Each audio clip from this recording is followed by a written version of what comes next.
Welcome to this week's Oxfordshire football review. It will certainly be our last regular review of the season. All but a few teams have still got league games going, but most of them are done now. You may have noticed me hosting and introducing. Mr. Ryde has vacated his seat this week. He's on holiday, probably a well-earned one, I have to say. But I am not solo today. I would like to take the mick and say that I've probably found a better presenter than Mr. Ryde, but probably a little bit harsh. So let's go an equally good replacement. Brought the main man in. It's Woodsy. How are you doing, sir? I'm very well after being not too well last week. So looking forward to catching up on the roundup of our Oxfordshire sides during the last week. Some good results and some good outcomes. So yeah, looking forward to hearing all about it. Yeah, there's normally a lot of permutations. Well, I probably should say there's probably not many permutations that you get normally on the last day of the season, but there was quite a few around the county still.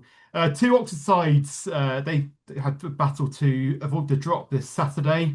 Sadly, starting at the top of Oxford United, it was a bit out of their hands in the end. Charlton Athletic, the early kickoff, and them getting points meant that Oxford United were relegated before they even kicked off, despite beating Sheffield Wednesday. But bit of a shame, isn't it, Darryl? They fought well in the last part of the season, but just couldn't quite get enough points to get themselves above the dotted line. Yeah, absolutely. We thought at one point with perhaps some points deductions for West Bromwich Albion that might help their cause, but you could never sort of rely on that, can you? Really, during a full football season. But I mean, they started to play quite well over during a period where they needed to, and then suddenly they played a few stronger sides and didn't lose heavily, but obviously didn't get any points. So it put them in a precarious position. It's interesting they're going down with Leicester City, isn't it? At the end of the day, it's a massive name going down into Div 1 from the Championship. So yeah, disappointing because obviously a new stadium is nigh. So it's disappointing that they're not going to get Championship football next year. I hope that they can rebuild and stake a claim of getting back in. First season that would be their aim for sure. So we'll keep our fingers crossed for them. I hope everything goes well with everything on the new stadium. Yeah, it's one of those that sadly teams around them started picking up a lot of points as well, didn't they? So Yeah.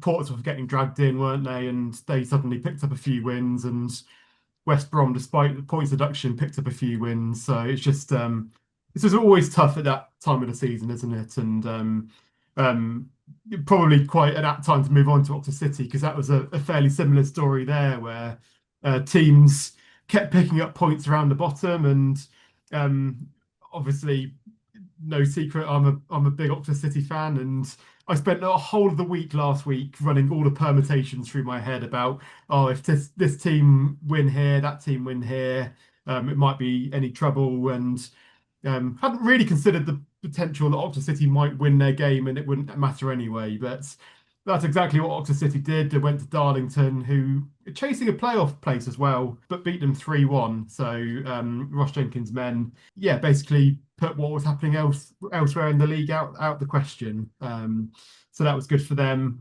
Ewan Clark and Matty Taylor brace. Matty Taylor, who's come in last part of the season, and he's got 5 goals in 5 games. So yeah, certainly a big result there. And I have to say as well, I sent it to you earlier in the week, Darryl. There was the world's worst penalty at the end of the game for Darlington. It was So poor. straight off the middle of Candice Carroll's face, and somehow the referee thought it was handball. But yeah, the Darlington taker decided that he thought it was a dreadful as well and just blasted it over the bar. So it didn't matter at the end of the day. But if that ended up meaning something, I probably wouldn't have laughed about it so much. But Absolutely. That's the thing, isn't it? That, it could have been costly.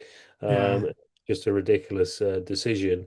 I mean, fair play to Oxford City over the last, I'd probably say six weeks probably would be it, that they've played some good football, got some real string of results together, and along with Hereford as well. Hereford I thought were doomed, and actually they've managed to get out of that as well, which is good for that club, isn't it? Because it's a big club really, and it's nice to see them still stay in the National League. But yeah, I mean, amazing from City, because it did feel at one point, just after Christmas, that it was looking a bit dark, and they could have easily gone down. So no, fair play to Ross Jenkins and his men. They played some good football.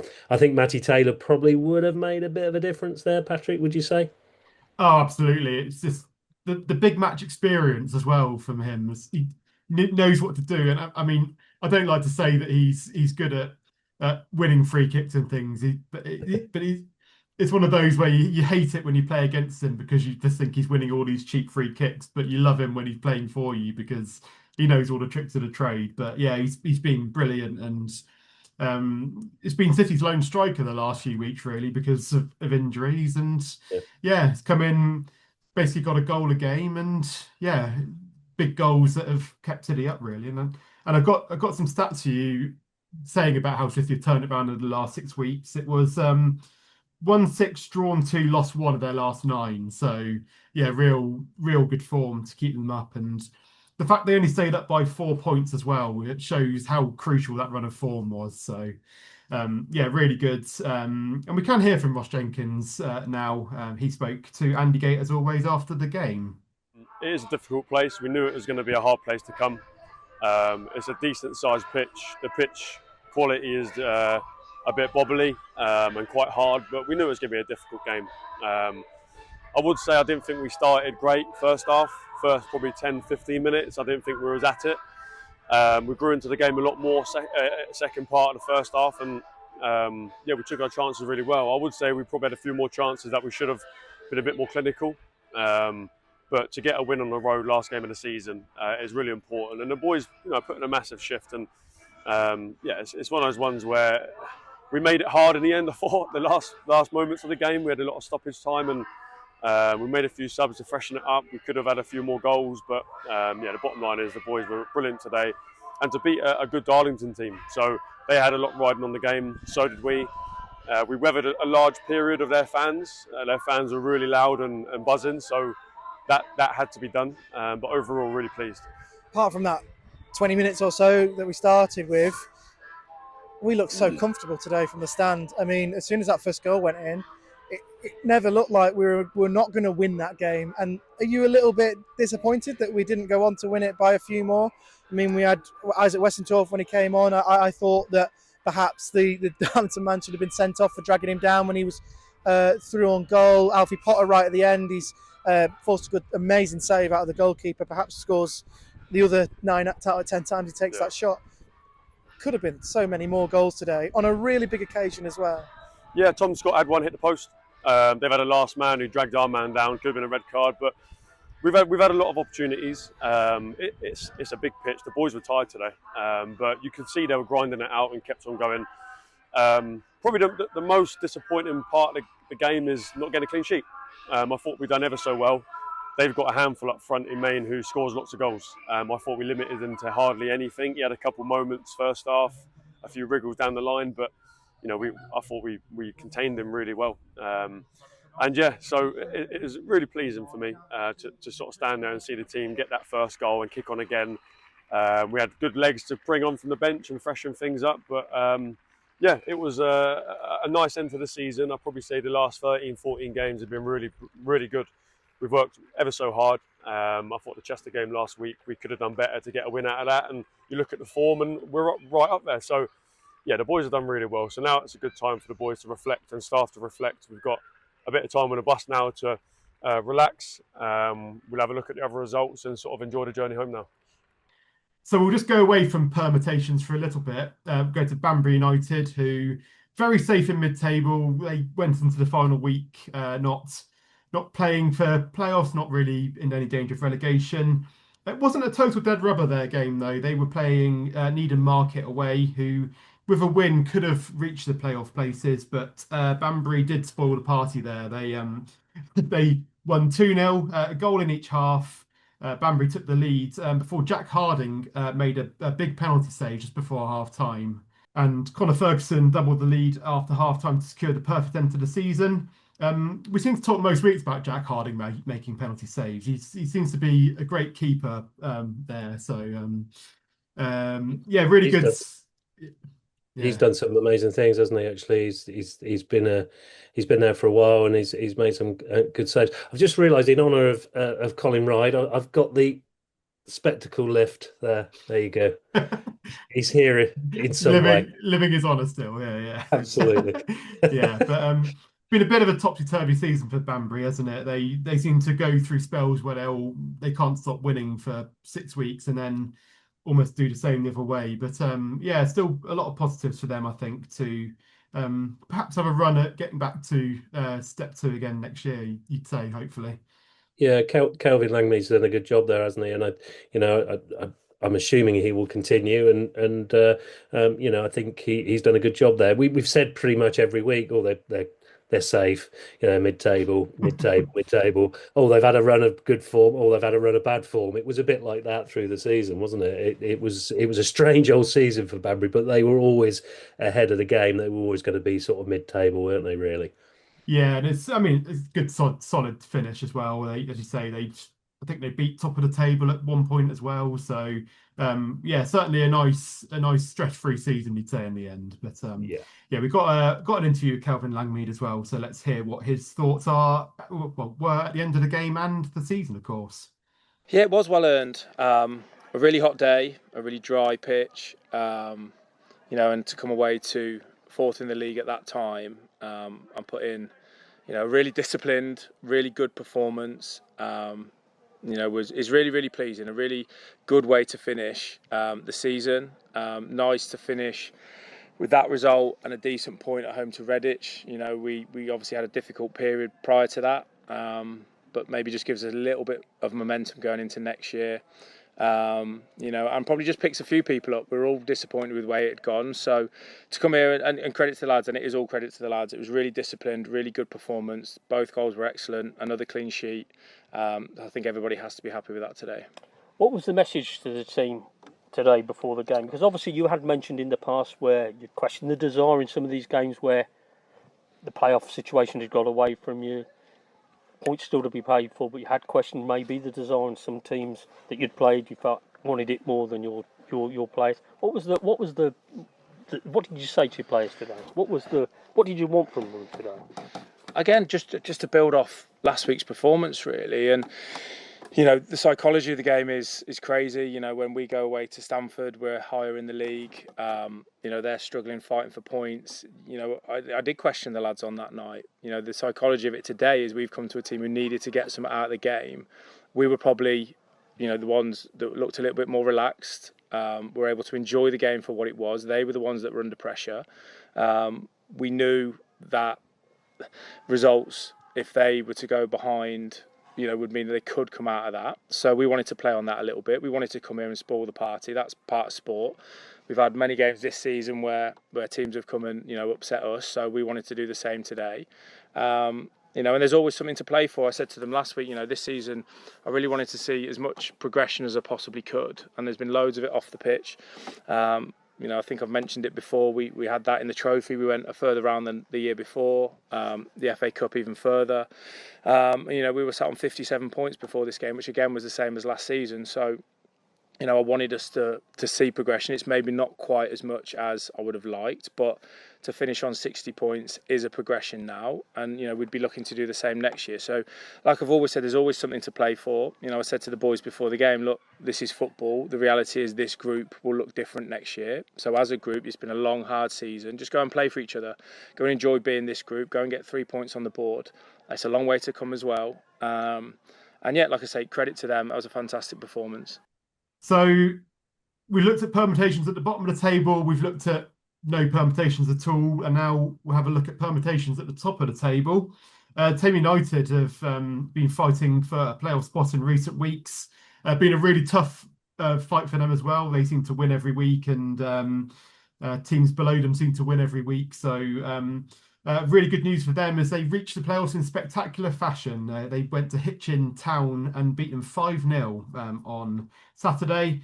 Greg Hackett opened the scoring. Harry Alexander, Curtis Brown and Charlie Stowe with the others and an own goal to seal that playoff spot. They reached a playoff, and their playoff game, and I have to admit, we're recording this on Monday because we're two very busy people, aren't we, Darryl? So we couldn't find a slot to record this on Tuesday or Wednesday night. But on Tuesday night, which is now gone as you've heard it, their playoff game was the exact same fixture they had on Saturday. They head back to Hitchin Town. Hopefully the same result, but I am wondering whether the 5-0 result meant that Hitchin rested a few players ahead of the playoff game. But yeah, hoping that's all gone well and obviously wishing them the best of luck. But they started the season really badly as well. I think after 4 or 6 games, they were on 0 points at the bottom of the table. So a really remarkable turnaround, isn't it, there? Really good to see. Yeah, very good to see, and to finish in that position to give them the chance is fantastic. And it didn't look likely at one point, but some solid performances have helped, and like you say, the 5-0 win was very good. But yeah, it'll be interesting, won't it, come this week to see how they do, and we'll keep our fingers crossed. We wish everybody at Thame United the very best of luck. Yeah, and hopefully, hopefully we'll be promoting a playoff final for them at the weekend. I don't know if they've made it. I don't know when it will be, but if they are, try and go to it if you can. That's the best I can do on Monday night before it's played. So, but yeah, the other good thing as well is that they missed out on the playoffs in heartbreaking circumstances last year as well. So I think they were up there for the majority of the year and then missed out on the final week. So to almost have a bit of a reverse there is great, and hopefully they can go on and join Banbury in step 3 next year, hopefully. And just to finish off the step 4 and Didcot Town, again they've had a bit of a topsy-turvy season like Banbury United, but their status at step 4 was very much secure going into the weekend. Very safe from relegation and not close to fighting for the playoffs. They ended their season with a 1-1 draw against Westbury United. They had over 500 attending that game at the Luke Meadows, so really good to see there. They went behind, but Tiger Hall scored the equaliser there. We had Daz King in earlier this season, didn't we, Darryl? He was a really, really good laugh to have in, wasn't he? And did a really good interview there. So yeah. Yeah, no, a big shout out to Daz because he's tried to promote our show as much as he possibly can. We messaged us last week as well, saying it was a really good show. So I think a big shout out to Daz because he does a lot of work behind the scenes at Didcot, as a lot of people do at their local clubs. And at this time of the season, they should be, if there is a big crowd, they should have a round of applause for those guys, backroom staff, all the volunteers, because they do just so much to keep a club running. And especially at likes of Didcot and a Banbury, we saw earlier in the season, didn't we? We showed the film of Banbury needing capital. So I think a big shout out to those guys. I think they do an amazing job, and long may it continue and keep those clubs alive. We've had the sad news about Milton United as well, haven't we? Which is really sad. So we need to applaud those guys. Fantastic effort. Absolutely, and one of the highlights every week is hearing the interview, isn't it? Daz King and Jamie Heapy, and we can go to them one last time this season after the game. Mate, that's it, mate. Season done. Thoughts on that last game? Scrappy. Pitch didn't allow it to play too much football, did we? But no, 2 even sides. I thought there weren't a lot in it, was there? We had the best chances. Tiger header first half, JP shot at the end. How long did you play 10 men for? 20 minutes? 25? Yeah. But like we were saying, I think the ref needs to use his common sense there. Is it sending off? Probably not, but just last game of the season, but he's being assessed, so it's frustrating, mate. But I don't really want to talk about the officials. No, it's the players we got missing. Good point, really. Wanted to win, obviously, with Youth Day and everyone here being at home, but you don't get what you want half the time. You don't get what you wish for. So point at home again, unbeaten. You know, it wasn't. It didn't have an end of season feel. It didn't. No. To me, I don't know if it No, felt I like to didn't. you, but it didn't feel like that. And I didn't want it to be like that. I wanted just to be our normal, aggressive, front foot. You know, hard to play against. And we did okay. We weren't great. We weren't poor. Did we do enough to win the game? Probably not. Did they? Probably not. Their deliveries are very good from corners. Yeah. Very, very good delivery. We had to defend well there, but Got some big lads as well, though. yeah, they're a good side. Ricky's a good lad, and they're a good side. You know, they finished 10th in the end. So Yeah. fair play to them. It's a tough league, like we always say. Tough league. Look at Willand. I think Willand got relegated, didn't they, today? I haven't seen the results. Yeah, yet, I think did Willand won and went down. Melksham won at Falmouth, Okay. so we finished 13th in the end. So you know, it's probably about right where we are, but. Yeah, so there was Daz King and Jamie Heapy, and yeah, really good at, just to quickly go back onto the fact they had 500 there. It really shows how non-league football is going from strength to strength as well, and the crowds have gone up massively there, and Oxford City have had a few big crowds as well. So really good to see that people are getting behind local teams nowadays, isn't it?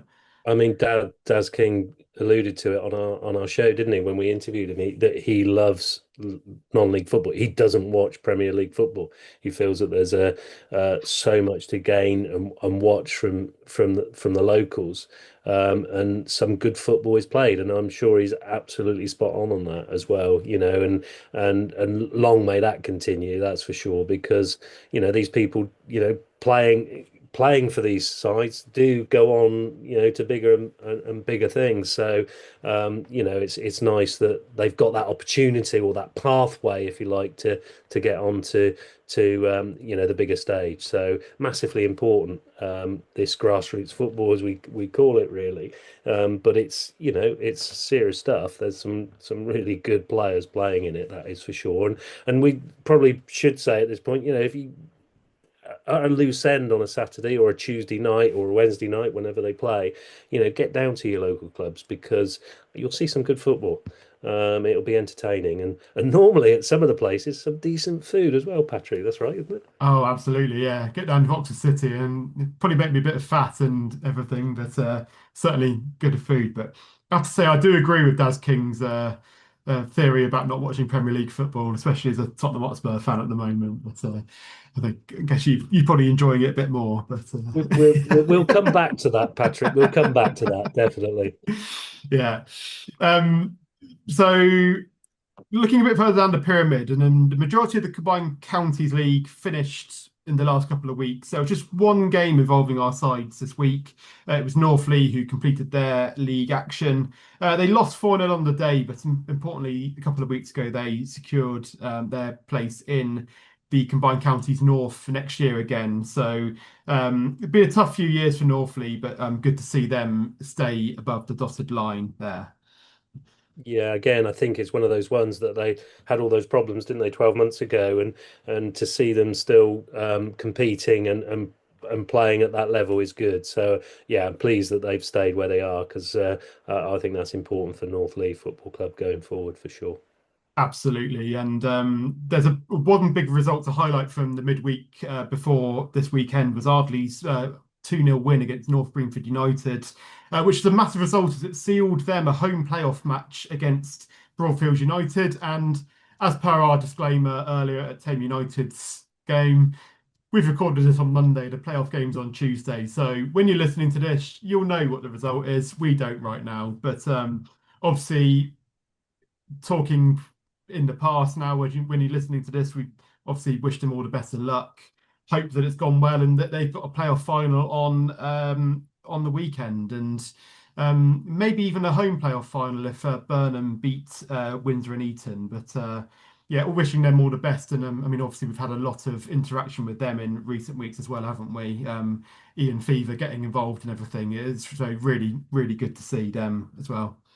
Yeah, nice interview with Ian earlier in our series, and you know, showing what they do at Ardley and stuff, and Mark Massingham going there as well as manager has done a good job. In good order at the moment, I think, Ardley, and again, really probably a good side to go and actually watch, because there's some exciting football there, that's for sure. And if you are at a loose end tomorrow night, and if they do get through at the weekend, go down and support your local side. They would be, lovely to see you down there, and you'd be welcome, that's for sure. Absolutely, and it puts them in good stead as well. Even if they don't go up this year, they're in a really good place to build on it and perhaps even do it next year if they don't. But it'd be after a few years of teams kind of going down a little bit, it'd be good to see Ardley potentially getting up to step four again and having another team along with Didcot and Thame in that level. And just be good to see Oxfordshire football go from strength to strength again. So yes, all the best to them, and hopefully we can be reporting on a promotion for them and Thame United in a few weeks. Absolutely, 100%. Like I say, definitely best of wishes to go out to everybody for that. And as you say there, Patrick, Oxfordshire football going from strength to strength. You're right. If you get those up the pyramid even more, it's fantastic for local sport. That's a definite. Absolutely. So the Hellenic Division 1 regular season ended last weekend. It was playoff semi-finals that took place in the week, and unfortunately for Wantage Town, they were defeated in their semi-final against Malmesbury Victoria. They lost 4-2 at Alfredian Park. Callum Crook, Matthew Cheetham with the goal to them there. Sadly, their promotion hopes are over, but a great season for them nonetheless, and just a bit unfortunate for them that there was a couple of teams at the top who were fighting for the title and they just missed out. But hopefully we'll see them fight at the top of the table again next year and they can go for promotion. They've played some exciting football this year, haven't they? Their goal record is phenomenal. So well played to Wantage. That they've been incredible. Yeah. So just have a quick look now at Sunday's action. Oxford United women's season, they ended in victory against Lewis. Famous Lewis for us, I guess. But Ellie Mae Richardson and Nicola Gibson got the goals there. Aberdeen United also won in their final game of the season. Lauren May and Molly Ligo Jackson with the goals to beat Portishead Town. Oxford City, they had a cup final on Sunday. They sadly missed out. They lost 2-1 to Denham United in the Southern Region Women's Football League Chairman's Cup.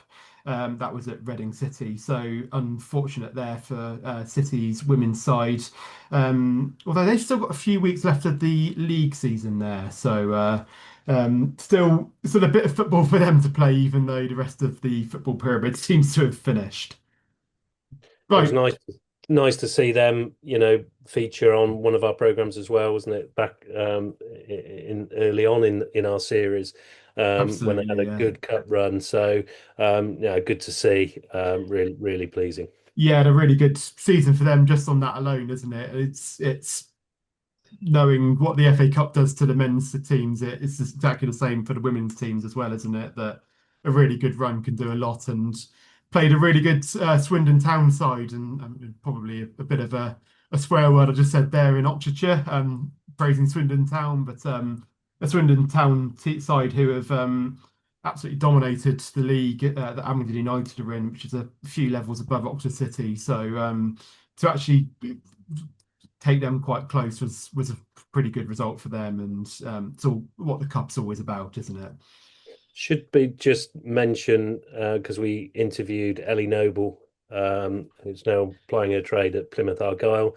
They are currently second in FA Women's National League South with 52 points. They're just below in second place. First first team are on 53 points, so they have got a chance there to take the title if they can, and also they've already won the cup. So he's had a completely fantastic season. So well done to Ellie.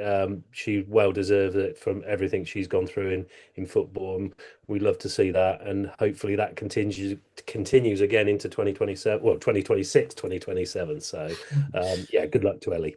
She must have played Oxford United a lot this year because they seem to play every week at one point. So back to our old stomping ground.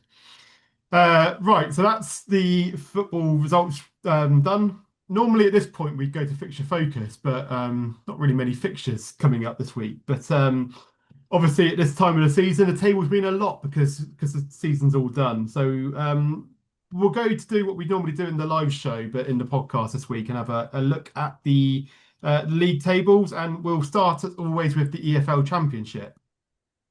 So as we were speaking about earlier, Oxford United's fate was sadly decided by Charlton Athletics' win on Saturday. They did win themselves a big 4-1 win, but still keeps in the 22nd and sadly relegation for them this year. And I mean, as you can see, Darryl, that should show how tight it's been in and around them, hasn't there, with the amount of green ticks at the bottom of the table in that form table. Yeah, absolutely. And it's Portsmouth that have done the dirty, haven't they? They've fought 4 wins. It's right at the right time for them. That took them right out of that relegation battle. And obviously other sides, West Brom, Blackburn and Charlton all doing what they needed to do late on. So disappointment for Oxford United, but hopefully they can come back strong. So National League North, Oxford City, as you say, it was a big few weeks for them. Obviously in good form themselves. They went 8 games unbeaten before losing to Chester, but then won on the final day to see them finish in 17th on 56 points. And I think one thing I have to point out there is how competitive that was. And I think I saw a stat, I think Andy Gate, the media manager at Oxford City, said that no team had ever gone down on 52 points in National League North. So, really, really high level towards the end of the season. So, good that Oxford City weren't that stat, I think. But you'll know this, Patrick, but was that their highest position all season? It's the highest position since mid-August. I think we won the second game of the season, which kind of put us into about 11th. But in very, very early doors, so didn't really count. But certainly from mid to late August, City were 19th and lower. So to finish 17th is definitely the highest they've been for a very long time. So it actually feels comfortable, doesn't it? Comfortable that they were there in 17th. When you look at the point situation below them, team in 22nd have got 50 points. It shows how close that league is, doesn't it? Oh, absolutely. And well, to be fair, if City had lost on Saturday, they would have still finished 17th, but it was only 1 point in it. So again, it shows the crucial nature of goal difference as well, doesn't it? That Curzon Ashton have gone down on 52 points. And Kings Lynn were 2 places above on 52 points, but avoided on goal difference. So, it does show that, doesn't it? But thankfully for Ross Jenkins' men, they found form at the right time. And as you see, they won pretty much every other game for a couple of months, really. So, really good end to the season for them there. And obviously with the news last week, they may even look to push up the table in the coming seasons, you'd hope. There we go. Banbury, as we said, mid-table, 12th in their 42 games, 60 points. Pretty comfortable there, I would say. And like I say, we wish Kelvin Langmead's men all the very best for 26-27.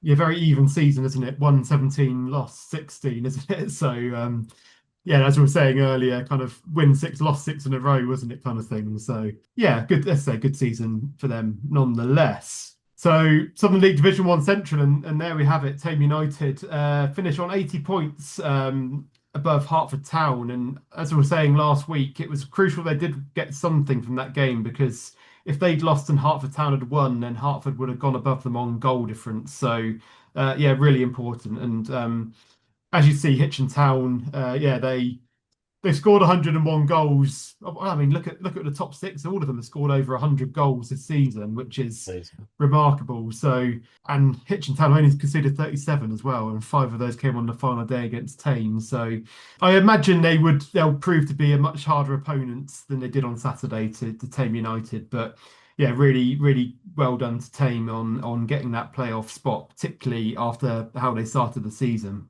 There we go in Southern League Division 1 South. Didcot, again, as we said, mid-table 13th. Not unlucky for them, and finishing with 50 points. So again, when you look at it, a team in 18th place on 45, it's not far, is it, away from that sort of relegation area. So, but that's the life of that type of league, isn't it? It's so close. 61 points and 18th 45. It's not a lot. It's not a lot of difference. So There are a lot of tight leagues this year, aren't there? definitely. Yeah, so Combined Counties Premier Division North, and I was making fun of this league most of the season because teams had played so many different random numbers of games, and for the first time this season, we can look at it as a final. Well, actually, no, we can't look at it as a final table because Hilltop and British Airways have still got a game left for each. But as we can see, the positions are pretty much sorted, and thankfully, because Hilltop and British Airways are not troubling the playoffs, it means the playoffs are happening at the same time as that last league game, which is a bit bizarre. But Ardley United there in third place to get that home playoff against Broadfield United. And again, it's goal difference that got them that home game as well. So that could be a huge advantage to them. And they'll be playing the winner of Windsor and Eton or Burnham if they can beat Broadfield United. So it's playoffs. It's going to be tough, isn't it? So Do you think, Patrick, because they had, some fixture clogging, didn't they? Because they had a few games postponed for weather. Do you think that hindered their chances of winning that league? Because they were in a really strong position, but then were playing yeah, almost 3 games a week, weren't they? I think unfortunately possibly did. I think they had a really tough run of form, didn't they, when they started playing games again in anger after all the postponements, and towards the end of the season they suddenly found that form again, haven't they? They've won plenty in a row. They've been beating big teams. So it's always annoying, especially when it's only 6 points difference as well. That's a couple of losses into wins, isn't it? That Yeah. then perhaps get them that league title. And it could have done, but as I always say to a lot of people, there's a lot of ifs and buts. And with Oxford City, there's times this season where we were looking, oh, if we've got a point here, we've got a point there, it'd be a different scenario. But I mean, that's what's great about football, isn't it? It would be a boring sport if everything went to form. Absolutely. Yeah. So as you can see, Kidlington, they finished on 54 points in ninth place. A big gap there between ninth and eighth place in Wallingford and Crowmarsh there. I have to say, you have a graphic up now, which has probably got Wallingford and Crowmarsh highlighted well, but I have to admit, what we're reading this off at the moment, I forgot to highlight Wallingford and Crowmarsh above there. But good finish for them as well in eighth place. And then into the bottom half, Abingdon United, Milton United, both on 48 points. Abingdon just ahead of Milton on goal difference. And there you have it, Northley in 18th place on 27 points, just above the dotted line. So all of our teams there avoiding relegation, which is great, isn't it, Darryl? Absolutely. Yeah, 100%. Just reiterate, get along to Ardley United in that playoff because I think it'll be quite exciting. They've got every chance. So we'll keep our fingers crossed for them. We're watching that result with very much interest. It's your favourite league now, I think. Yeah, we've got GCE, Higher Fleet, United Counties, Premier Division South, and there we've got it, Bugbrook, St Michael's, as I said, as I predicted many, many months ago, doomed, absolutely doomed, relegated. we really must get along to Pembroke St Michael's and apologise profusely, because it's probably us that was put them there. Terrible. But we've had fun with Pembroke St Michael's over the last couple of years. Disappointing for them, obviously. Probably should point out Easington Sports as well. They we finished should in 16th place, finished there for them. They did finish last season, but they did finish comfortably above the drop zone in the end with 12 points clear. Because they were looking a little bit iffy at one point, but strong end to the season for them there. Hellenic Division 1, and again, this finished last week, but we'll just have another quick look through how that all finished. As I say, Wantage Town finished in second on 72 points. Again, this is a really tough thing about playoffs, isn't it? That Monterey Victoria, who beat them in that playoff semi-final, finishing 12 points below them. So, really tough for them there. And Darryl, your local side, Carterton in 14th. Stayed up. Again, really comfortably beating the drop there. And it's actually a really, really positive season for them, because they finished rock bottom of Hellenic Division 1 last year. So for them to have a solid season, 12 wins there is really good to see. And it looks like they're on the up as well. Absolutely desperate to get somebody in from Carterton. Please, if you're listening, get in contact with us at oxsportsunleashed@gmail.com. oxsportsunleashed@gmail.com. We'd love to hear from you. We'd love to get you in an interview of the last sort of 2 seasons of how that's impacted Carterton Football Club. But it would be really good to get somebody in to talk us through that. So, like I say, that email address again for anybody who wants to get in contact with us, oxsportsunleashed@gmail.com. We should mention Clanfield 85 and Thame United Reserves, obviously relegated, but hopefully both those clubs will obviously come back stronger. Clanfield have got a good record of doing that, so we'll keep our fingers crossed for them. Yeah, and obviously with Carterton finishing rock bottom as well last year, it may be that they get reprieve anyway. So hopefully they do and have a stronger year next year. And Clanfield did have quite a strong end to the season, but sadly it was just a little bit too little too late, with Woodford picking up points as well. So Women's National League South, as I was saying earlier, Oxford United, they've been solid 4th place for a long time, because there's been a big gap between them and AFC Bournemouth position above. As I was saying, Plymouth Argyle in 2nd place there for Ellie Noble as well. We were discussing off air a minute ago, Darryl, weren't we? We thought Plymouth Argyle had one more game, and it suggests they do have one more game, but we think their league season has actually finished. But they have one more game left, but we don't know, against Wolves, but we don't know what in. But it's not Oxfordshire, so we won't worry about it. No, we won't. I'm guessing it must be a friendly, or it's a I don't know, because I don't think it's a final. I'm pretty sure it's not a final, because they've played they have finished their league, haven't they? So there we go. Women's National League Division 1 Southwest. There we have Aberdeen United.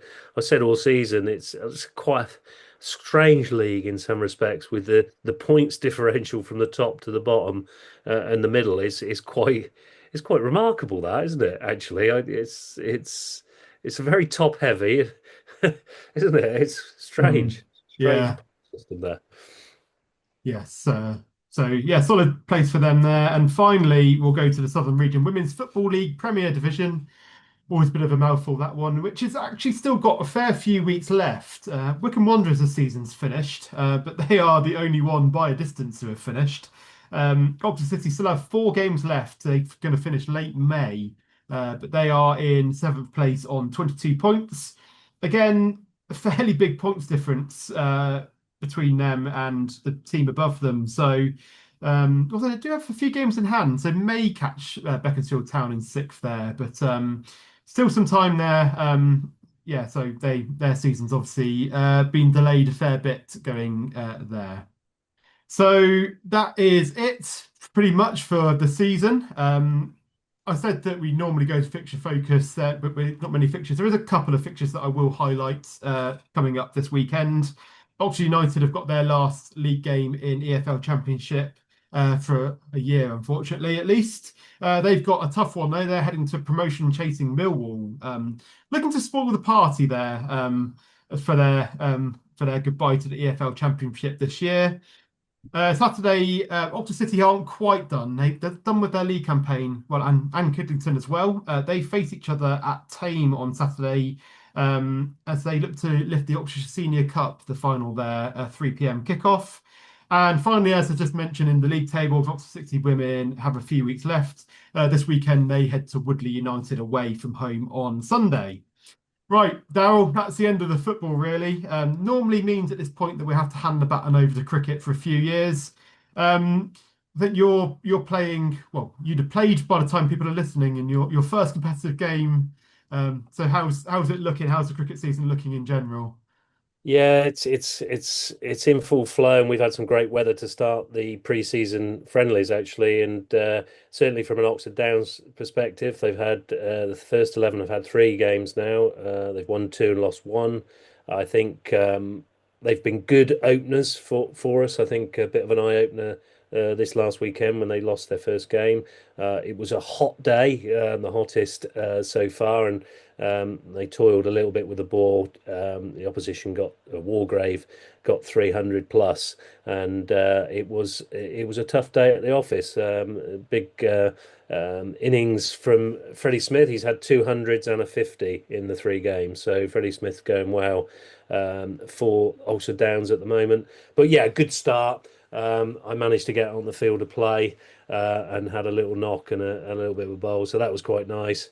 And Oxfordshire Seniors Cricket starts in earnest tomorrow. Competitive game. The first 11 will be against Leicestershire at Kingston Bagpuw. So hopefully we will be successful in that. I think before we should go, I think we should mention Tottenham and Arsenal as being those. I tend to disagree, but if you insist. Well, disappointing from a Gooner perspective, I think. I did watch the Man City game, and I don't watch many games, Patrick, as you know.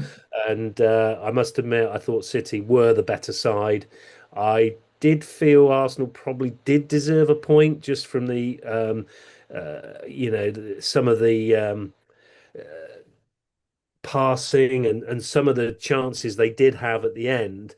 And I think Havertz probably should have buried his header to be perfectly honest. But yeah, at the end of the day, I think City will go on and actually win the league, and probably the best team at the end of the day. Although I didn't think that around Christmas time, I thought Arsenal were going to do that quite comfortably. Just had a few blips, didn't they? A few blips in the league, and that's what happens. But it's still exciting. Anything can happen. You never know. I mean, obviously, as a Tottenham fan, I hope that Man City win it. But I mean, if I try and put a neutral head on it for a brief moment, I mean, it's going to be very exciting, isn't it? Because neither team can afford to slip up now, and if either team slip up now, then it hands the momentum back to the other team, doesn't it? So if City lose, then Arsenal are favourites again, aren't they? And yeah, because I think City can still only match Arsenal on points if they win every game, can't they? So yeah, even 1 point getting dropped is going to be huge, isn't it? And massive, yeah, absolutely massive. No, exciting actually for the end of the season. Yeah, and I guess you're probably enjoying it at the bottom of the table as well, aren't you? I guess, but.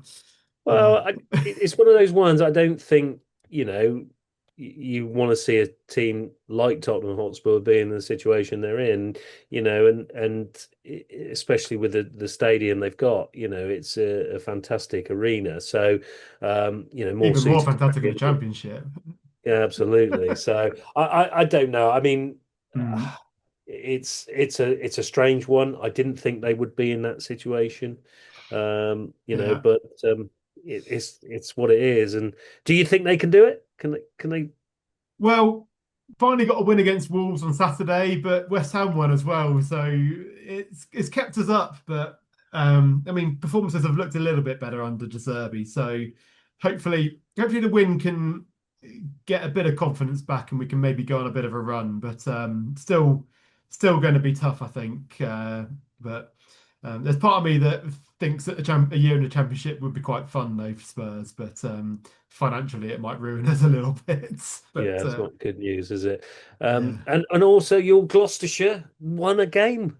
I know, yeah. It's been looking really grim the first few weeks. First two games of the season lost by an innings, a really heavy innings defeat.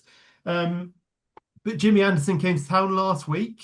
Then he couldn't beat us by an innings, so it got a bit better. They did beat us still, but finally some good signs. And then suddenly went to put 498 on the board on Saturday, and was particularly helped by our number 10 hitting 98 off 130, and he got run out going for a two, and yeah, devastating for him to miss out on his 100. But it was looking like we'd get one of those innings wins back, but Derbyshire did.